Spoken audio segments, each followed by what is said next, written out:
Salut tout le monde, j'espère que vous allez bien. Aujourd'hui, vidéo dans laquelle je vous présente des écouteurs de la marque JBL. Et c'est le modèle Tune 225 TWS. À savoir que j'avais déjà présenté les 125 TWS il y a quelques mois. Ça a fait plus d'une quinzaine de milliers de vues, donc je vous dis que c'est le genre de contenu qui vous intéresse.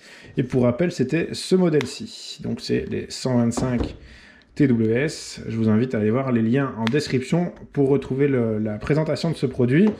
Et donc aujourd'hui, on va s'intéresser aux 225, donc les grands frères, qui sont un petit peu plus chers. On va voir si c'est justifié, mais il y aura certainement une vidéo comparative entre ces deux modèles. Donc pour si vous voulez faire une comparaison, regardez tout simplement les deux vidéos. On va voir un petit peu le package dans un premier temps. Classique, hein, donc boîte JBL avec beaucoup d'orange. Et celui-ci est beaucoup plus simple que pour les 125. Simplement ici mode d'emploi que j'ai pas eu besoin de lire tellement c'est simple d'utilisation. On a le câble de recharge en USB-C, donc très bon point, même si c'est plus vraiment un avantage actuellement, enfin du moins un point positif étant donné que c'est devenu la norme.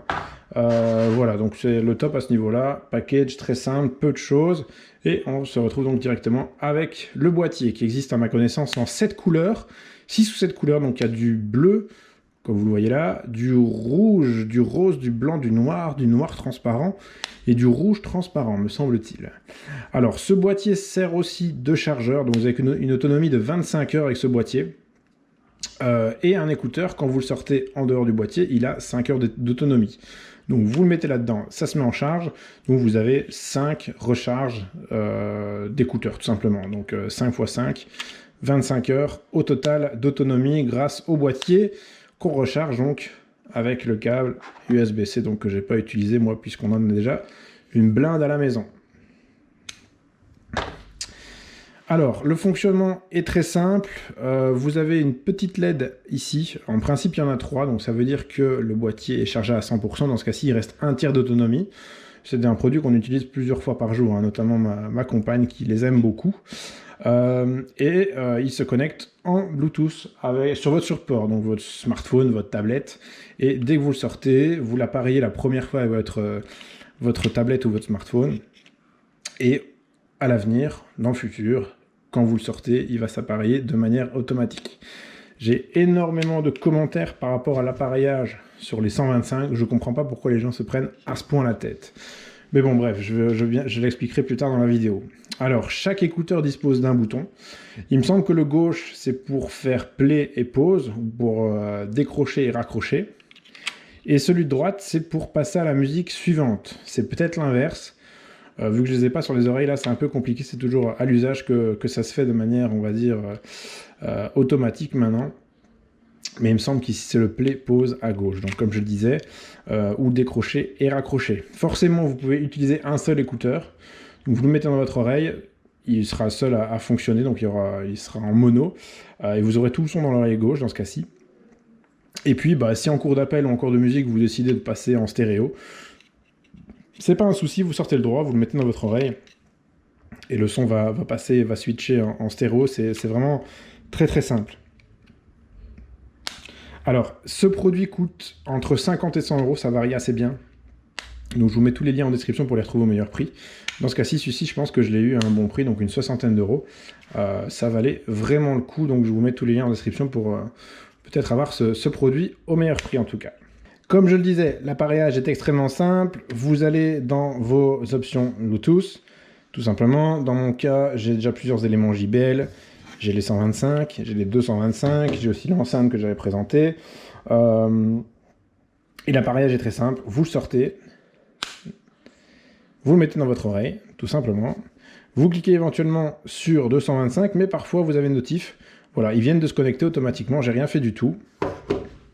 Donc, il indique qu'il est connecté au JBL Tune 225 WS, connecté, qu'il y a la batterie là-dessus à 100% et que c'est activé. Donc, voilà, je comprends sincèrement pas pourquoi j'ai autant de commentaires sur ce produit-là pour des problèmes d'appareillage. Donc ça le fait aussi bien sur smartphone que sur tablette. Alors si malheureusement vous avez le Bluetooth activé sur votre smartphone et votre tablette en même temps, c'est vrai que lui, il va se raccorder avec l'élément qui est le plus proche. Donc ça, c'est à vous de désactiver le Bluetooth sur votre tablette ou sur votre smartphone pour que lui se plante pas. C'est tout à fait logique que lui ne sache pas sur lesquels se raccorder si vous avez les deux supports qui sont allumés et connectés au Bluetooth en même temps. Voilà, c'est peut-être aussi ce type de problème qui peut arriver aux personnes. Donc malheureusement, dans cette vidéo, je peux pas vous faire entendre le son.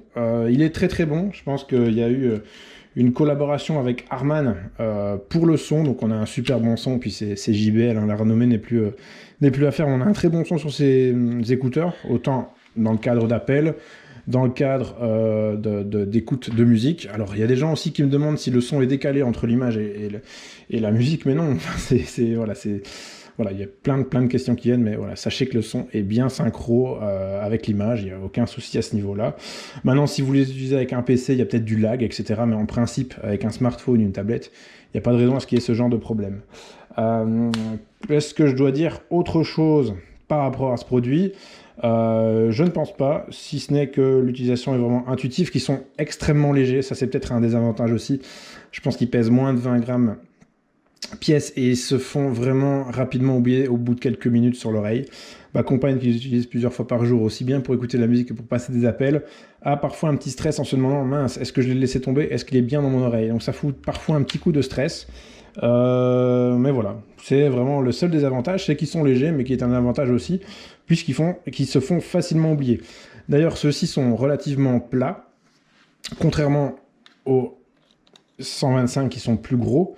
Et d'ailleurs, moi j'ai l'habitude de mettre un bonnet, et mettre un bonnet avec ceux-là, c'est pas très agréable, et c'est nettement plus supportable avec ce modèle qui est vraiment plus petit, qui plaît, je pense, plus aux gens. C'est pour ça aussi, à mon avis, qu'il est plus cher, parce qu'il s'apparente plus à un AirPod.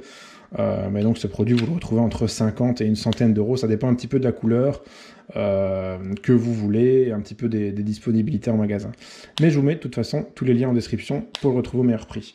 Donc j'espère que cette vidéo vous aura plu. N'hésitez pas à mettre un petit pouce vers le haut comme d'habitude, à vous abonner à la chaîne. Et dans tous les cas, je vous dis à bientôt pour une autre vidéo. Salut!